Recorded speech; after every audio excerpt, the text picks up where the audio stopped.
সারা দেশে চলমান তীব্র তাপদাহ থেকে রক্ষা পেতে বৃষ্টির আশায় মুক্তাগাছা আর.কে সরকারি উচ্চ বিদ্যালয় মাঠে ইশতেকার নামাজ আদায় ও বিশেষ মোনাজাত করেছেন স্থানীয় মুসল্লিরা। বিস্তারিত মুক্তাগাছা নিজস্ব প্রতিনিধি সরওয়ার ইকরামের প্রতিবেদন।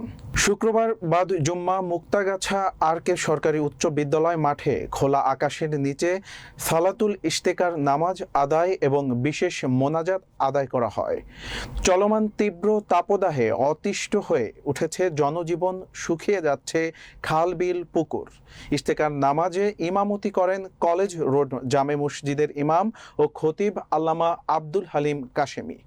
খরা ও তীব্র গরম থেকে মুক্তি পেতে নামাজের শুরুতেই ইমাম সাহেব মুসল্লিদের উদ্দেশ্যে নামাজের নিয়মকানুন বলেন। এরপর 2 রাকাত নামাজ আদায় হয়। নামাজের পর খুতবা শেষে 2 হাত তুলে তীব্র তাপদাহ থেকে রক্ষা পেতে এবং মুসলিম উম্মার মুক্তি ও শান্তি কামনা সহ বৃষ্টি চেয়ে আল্লাহর কাছে মোনাজাত করা হয়। নামাজে স্থানীয় বাসিন্দা ছাড়াও পার্শ্ববর্তী এলাকার লোকজন অংশ নেন।